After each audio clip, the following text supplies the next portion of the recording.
Hello दोस्तों, DPR study centre में आप सभी का स्वागत है। देखिए, यह एसएससी एमटीएस का पीवाईक्यू आधारित प्रैक्टिस सेट है और इसका दो पार्ट आपको हम दे चुके हैं। दो प्रैक्टिस सेट आपको करा चुके हैं और यह तीसरे नंबर का प्रैक्टिस सेट है। देखिए, इसमें जो है पीवाईक्यू आधारित जो है कि सारे क्वेश्चन जो है कि लिया गया है। देखिए, पहला क्वेश्चन क्या है, फटाफट हम लोग देख लेते हैं। देखिए, पहला प्रश्न क्या है, एक कैलेंडर वर्ष में अधिकतम कितने ग्रहण हो सकते हैं? एक कैलेंडर वर्ष में अधिकतम कितने ग्रहण हो सकते हैं? चार ऑप्शन दिया गया है। ए 4 से 5, बी 3 से 2, सी 7 और डी 2। तो बताइए फटाफट इसका कौन सा ऑप्शन सही होगा। साथ साथ बताते चलिए आप लोग, कौन सा ऑप्शन इसका सही होगा बताइए। इसका करेक्ट ऑप्शन हो जाएगा option C is the right answer. Option C 7 जो है ग्रहण हो सकते हैं। आगे देखते हैं, क्वेश्चन नंबर 2 है, निम्न में से कौन सा सागर का उदाहरण नहीं है? निम्न में से कौन सा सागर का उदाहरण नहीं है? उत्तरी सागर, बाल्टिक सागर, अरब सागर और पीत सागर। बताइए कौन सा सागर का उदाहरण नहीं है। तो इसमें करेक्ट ऑप्शन हो जाएगा अरब सागर। क्या होगा? अरब सागर। ऑप्शन सी करेक्ट हो जाएगा, अरब सागर। आगे देखते हैं, क्वेश्चन नंबर 3 है, नवजात कन्या हत्या कानून। क्या दिया गया है? नवजात कन्या हत्या कानून पर पूर्ण प्रतिबंध किस गवर्नर जनरल ने लगाया था? Lord Wellesley, William Bentinck, lord Irwin और जॉन शोर। तो किसके द्वारा लगाया गया था बताइए कमेंट बॉक्स में फटाफट। चार ऑप्शन आपके सामने है, स्क्रीन पर दिख रहा है। तो देखिए, इसका करेक्ट ऑप्शन हो जाएगा John Shore. Option D is the right answer. अगला क्वेश्चन देखिए, इंद्रधनुष क्रांति के अंतर्गत निम्न में से कौन सी क्रांति शामिल नहीं है? इंद्रधनुष क्रांति के अंतर्गत निम्न में से कौन सी क्रांति शामिल नहीं है? भूरी क्रांति, पीली क्रांति, लाल क्रांति और गोल क्रांति। बताइए कौन सी क्रांति शामिल नहीं है। काफ़ी चर्चित क्वेश्चन है, बार बार पूछा जाता है परीक्षा में। बताइए फटाफट कौन सा ऑप्शन इसका सही है। ऑप्शन डी गोल क्रांति। आगे देखिए, क्वेश्चन नंबर 5 है, वर्ष 1904 में अभिनव भारत समाज की स्थापना किसके द्वारा की गई थी? वर्ष 1904 में अभिनव भारत समाज की स्थापना किसके द्वारा की गई थी? Lala Hardayal, Aurobindo Ghosh, C R Das, V D Savarkar. बताइए किसके द्वारा की गई थी। तो इसका करेक्ट ऑप्शन हो जाएगा V D Savarkar. Option D is the right answer होगा। क्वेश्चन नंबर 6 है,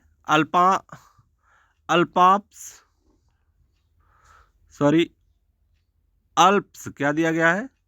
अल्प्स पर्वत क्षेत्र में चलने वाली स्थानीय हवा को क्या कहा जाता है? जोड़ा, सेंटियाना, शामून और फान। क्या बोला जाता है इसको? तो इसका राइट आंसर होगा, इसको फान बोलते हैं। Option D is the right answer. अगला प्रश्न है, विश्व नगर दिवस क्या दिया गया है? विश्व नगर दिवस प्रतिवर्ष कब मनाया जाता है? 22 अप्रैल, 11 जुलाई, 22 मार्च और 31 अक्टूबर। विश्व नगर दिवस कब मनाया जाता है? इसका सही आंसर हो जाएगा 31 अक्टूबर। साथ साथ आप लोग इसको एनालिसिस करते चलिए। 31 अक्टूबर को विश्व नगर दिवस मनाया जाता है। Option D is the right answer. आगे देखते हैं, क्वेश्चन नंबर 8 है, ब्लू फ्लैग प्रमाणन प्राप्त राधानगर बीच कहाँ स्थित है? ब्लू फ्लैग प्रमाणन प्राप्त राधानगर बीच कहाँ स्थित है? गोवा, लक्षद्वीप, आंध्र प्रदेश, अंडमान निकोबार। बताइए फटाफट कमेंट में बताइए कहाँ स्थित है यह। तो इसका राइट आंसर हो जाएगा Andaman Nicobar. Option D is the right answer. आगे देखते हैं, क्वेश्चन नंबर 9 है, संविधान सभा के चुनाव में मुस्लिम लीग ने कुल कितनी सीटें जीती थी? 79, 73, 213, 208। बताइए, इंपॉर्टेंट क्वेश्चन है, संविधान सभा के चुनाव में मुस्लिम लीग ने कुल कितनी सीटें जीती थी? तो इसका राइट आंसर हो जाएगा 73। ऑप्शन बी करेक्ट हो जाएगा 73। आगे देखिए, क्वेश्चन नंबर 10 है, हिंडाल्को कंपनी किस देश की सहायता से स्थापित की गई थी? हिंडाल्को कंपनी किस देश की सहायता से स्थापित की गई थी? फ्रांस, अमेरिका, रूस और इटली। 4 ऑप्शन आपके सामने है स्क्रीन पर। बताइए, हिंडाल्को कंपनी किस देश की सहायता से स्थापित की गई थी? तो इसका सही आंसर हो जाएगा America. Option B is the right answer, America. अगला क्वेश्चन देखते हैं, निम्न में से किस देश को किसानों का देश कहा जाता है? निम्न में से किस देश को किसानों का देश कहा जाता है? किसानों का देश किस देश को बोलते हैं? पाकिस्तान, फिनलैंड, यूक्रेन और फ्रांस। इसका सही ऑप्शन हो जाएगा फ्रांस। फ्रांस को किसानों का देश बोला जाता है। Option D is the right answer. Question number 12 है, फेल्सपार खनिज निम्न में से किसका प्रमुख अयस्क है? मैग्नीशियम, तांबा, कैल्शियम और एल्युमिनियम। बताइए, फेल्सपार खनिज निम्न में से किसका प्रमुख अयस्क है? तो इसका करेक्ट ऑप्शन हो जाएगा aluminium. Option D is the right answer. अगला प्रश्न है, क्वेश्चन नंबर 13 है, सौरमंडल में निम्न में से कौन सा आंतरिक ग्रह नहीं है? सौरमंडल में निम्न में से कौन सा आंतरिक ग्रह नहीं है? बुध, शुक्र, मंगल और बृहस्पति। इसका करेक्ट आंसर होगा Brihaspati. Option D is the right answer. अगला क्वेश्चन है, क्वेश्चन नंबर 14, कजाकिस्तान और उज्बेकिस्तान की सीमा पर कौन सा प्रसिद्ध सागर स्थित है? कजाकिस्तान और उज्बेकिस्तान की सीमा पर कौन सा प्रसिद्ध सागर स्थित है? लाल सागर और अरल सागर, कैस्पियन सागर और पीत सागर। बताइए, कौन सा है? करेक्ट आंसर हो जाएगा, इसका सही आंसर हो जाएगा option B. Option B is the right answer. अगला क्वेश्चन हो जाएगा क्वेश्चन नंबर 15, भारत में प्रथम फैक्ट्री अधिनियम क्या दिया गया है? भारत में प्रथम फैक्ट्री अधिनियम 1881 किस वायसराय के समय काल में था? लॉर्ड रिपन, लॉर्ड लेस्डाउन और लॉर्ड हॉर्डिंग और लॉर्ड वेवेल। तो देखिए, इसका सही आंसर क्या होगा? बताइए, इसका करेक्ट ऑप्शन हो जाएगा Lord Ripon. Option A correct होगा, लॉर्ड रिपन।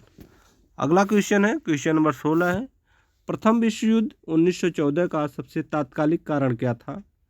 जर्मनी का पोलैंड पर हमला, ऑस्ट्रिया के राजकुमार की हत्या, खलीफा पद की समाप्ति, रूस की क्रांति। क्या था? क्वेश्चन नंबर 16 का क्या हो जाएगा करेक्ट ऑप्शन?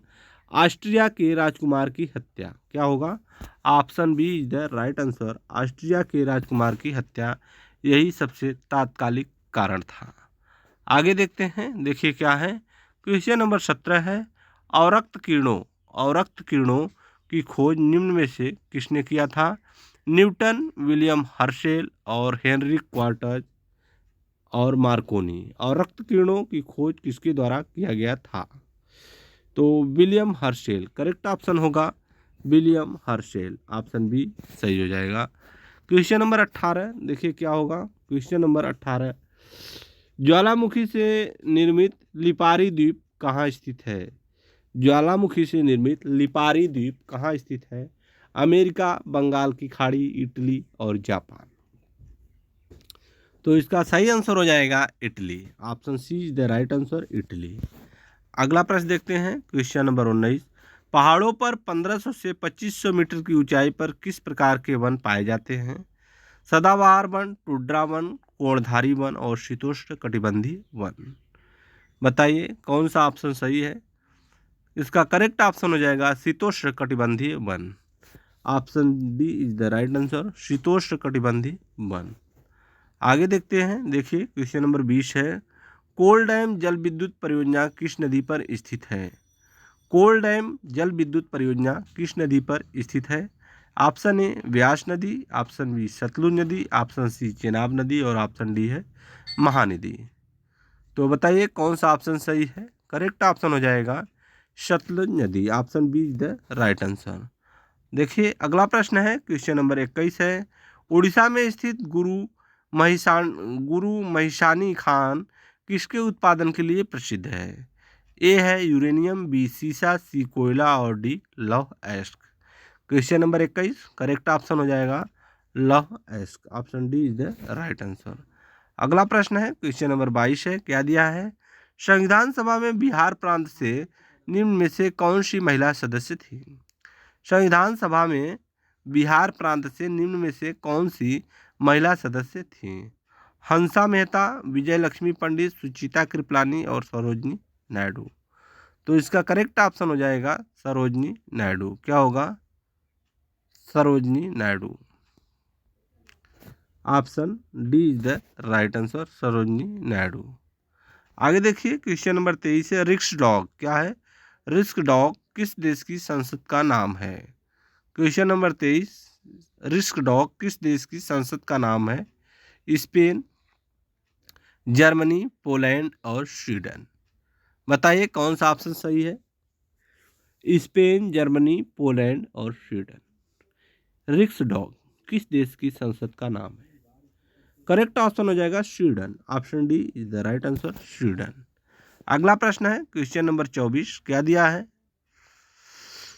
अंतर्राष्ट्रीय पुलिस संगठन इंटरपोल का मुख्यालय कहाँ स्थित है? काहिरा, पेरिस, जिनेवा और ब्रुसेल्स।